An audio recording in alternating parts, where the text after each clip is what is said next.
ഈശോമിശിഹായിൽ പ്രിയപ്പെട്ടവരെ, നമ്മളിന്ന് ധ്യാനിക്കുന്നത് 10 തിരുവചനങ്ങളുള്ള 64-ാമത്തെ സങ്കീർത്തനമാണ്. ദുഷ്ടരുടെ വാക്കുകളും തന്ത്രങ്ങളും തകർക്കണമേ എന്നുള്ള സങ്കീർത്തകന്റെ അപേക്ഷയാണ്. ഈ 10 വാക്കുകൾ മാത്രമുള്ള 64-ാമത്തെ സങ്കീർത്തനം, അതിൻ്റെ ഉള്ളടക്കം ദുഷ്ടനിൽ നിന്നുള്ള സംരക്ഷണത്തിൻ്റെ അപേക്ഷയാണ്. ദൈവഭക്തനെ ശത്രുക്കള് തിന്മ വരുത്താനായിട്ട് ആഗ്രഹിക്കുമ്പോൾ ദൈവം ഈ ശത്രുക്കളെ ശിക്ഷിക്കുകയാണ് എന്നുള്ളതാണ് സങ്കീർത്തകൻ പറയുന്നത്. പ്രാർത്ഥനയിലുള്ള സമർപ്പണം, വിശ്വാസവും ഈ സങ്കീർത്തനത്തിൽ ഉടനീളം നിഴലിച്ചു നിൽക്കുകയാണ്. ശത്രുവിൻ്റെ ദൂഷണ വാക്കുകൾ മാരകായുധം പോലെയാണ്, ഒരു കെണി പോലെയാണ് എന്നുള്ളതാണ്.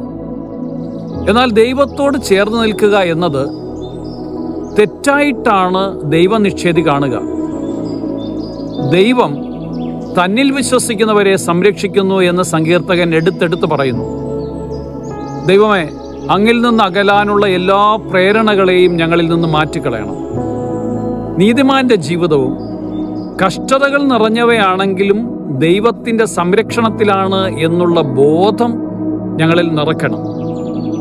കർത്താവെ, അങ്ങയിൽ നിരന്തരം അഭയം പ്രാപിക്കുവാൻ ഞങ്ങളെ അനുഗ്രഹിക്കണം. കർത്താവെ, ഞങ്ങളുടെ ഈ ദിനത്തെ വിശ്വസ്തമായിട്ടുള്ള സ്നേഹമായിട്ട് തീർക്കണം.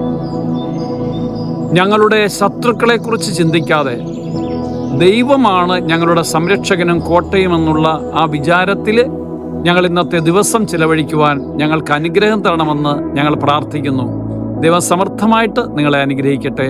ആമേൻ.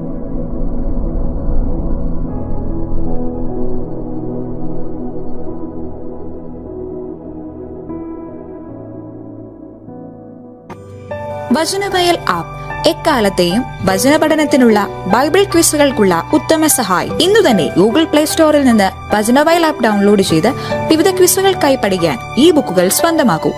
ലോഗോസ് ക്ലബ് അംഗത്വമെടുത്ത് ലോഗോസിനായി ഒരുങ്ങാം. വചനവയൽ യൂട്യൂബ് ചാനൽ സബ്സ്ക്രൈബ് ചെയ്ത് മത്സര റിസൾട്ടുകൾ ആദ്യം അറിയാം. www.vajanavayal.com എന്ന സൈറ്റിലും ഈ ആപ്പ് ലഭ്യമാണ്. എക്കാലത്തെയും ബൈബിൾ ക്വിസുകൾക്കും സഭാവിജ്ഞാന ക്വിസുകൾക്കും പരീക്ഷകൾക്കും വേദപാഠ പരീക്ഷകൾക്കും സഹായിക്കുന്ന 1,00,000-ൽ പരം ചോദ്യോത്തരങ്ങൾ. എക്കാലത്തെയും ബൈബിൾ ക്വിസുകൾക്കായുള്ള പഠന സഹായം വചനവയൽ ആപ്പ്.